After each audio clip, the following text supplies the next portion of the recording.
Hello guys, මේ සැරේ අපි අවුරුදු නිවාඩුවට යන්න තෝරගත්තේ සිංහරාජ පැත්තට. අපි තෝරගත්ත හොටෙල් එකට චෙකින් වුණ විදිය තමයි මේ වීඩියෝ එකෙන් අරගෙන එන්නේ. සදර්න් හයිවේ එකේදීත් අපිට තැනින් තැන වැස්ස හම්බුණා. වැලිපැන්න එක්සිට් එකෙන් තමයි අපි එක්සිට් වුණේ.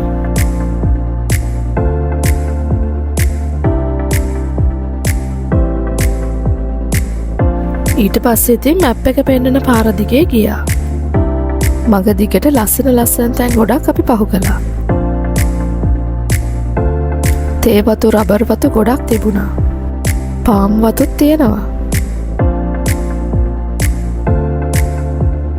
මැප් එකේ පාරවල් කීපයක්ම පෙන්නුවත් අපි තෝරගත්තේ නෙළුව හරහා යන පාර. මොකද නෙළුව කියන්නේ හරිම ලස්සන ප්‍රදේශයක් කියලා අපි අහලා තියෙනවා. මේ අපි පහු කරන්න ගැටපරුව රජමහා විහාරය. ටික දෙනියායට ළඟ වෙද්දී පරිසරයේ සිසිල් බව ටිකක් වැඩි වෙනවා.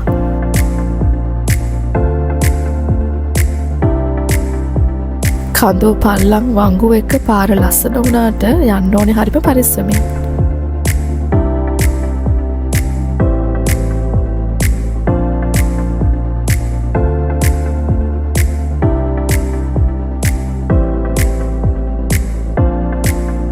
අපි තෝරගත්ත හොටෙල් එකට අපේ ප්‍රයිවට් වාහනවල යන්න බැහැ. අර ඈතින් පේන ටවර්ස් දෙකත් පහු කරගෙන අපි හොටෙල් එකට යන්න ඕනේ ඒගොල්ලන්ගේ 4-wheel vehicle එකක. අපිත් එක්කම තව ෆැමිලි එකකුත් ඒ වෙලාවේ චෙක්-ඉන් වෙන්න හිටියා. ඉතින් අපි දෙගොල්ලම මේ වාහනේ යන ගමන්. කාර් පාක් එකේ ඉඳන් කිලෝමීටර් 9.5ක් විතර අපි හොටෙල් එකට යන්න ඕනේ. අපි යන්නේ ෆැට්නා පහු කරගෙන. අපි 2018 දී මේ හොටෙල් එකටම ආවා.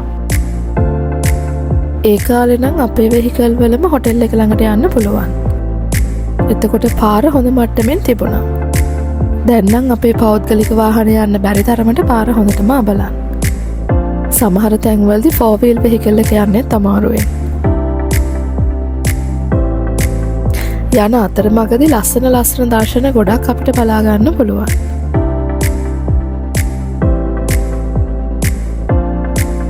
අපි 2018 ආපු වෙලාවේ මෙතනින් තමයි ෆැට්නා වලට ගියේ. සෑහෙන දුරක් තේ වතු මැදින් යන්න වුණා.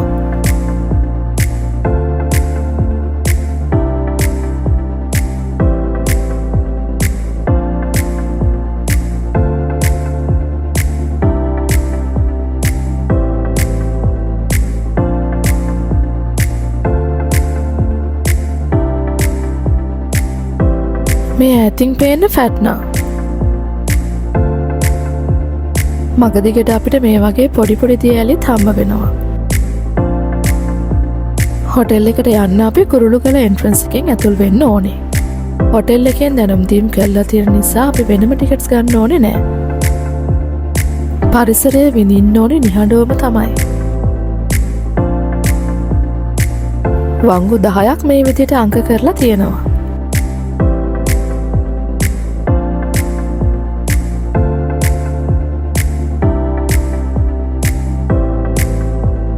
මේ සමන්ගල පුදබිම.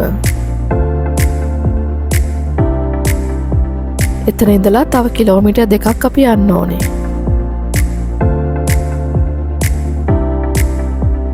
මෙතනින් තමයි ITN Towers වලට යන්නේ.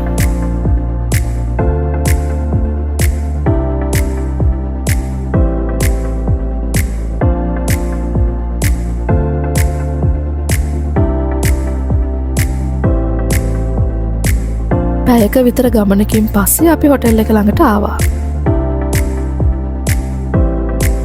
එන්සල්වත්ත කියන තේවත්තේ තමයි මේ හොටෙල් එක තියෙන්නේ. තේවත්ත මායිම් වෙන්න සිංහරාජ වනාන්තරයට.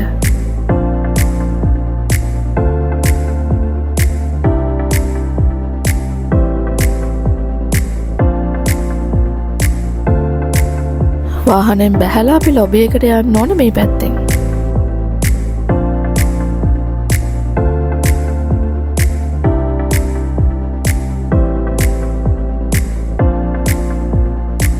ලොබි එක ළඟදී අපිව පිළිගත්තා.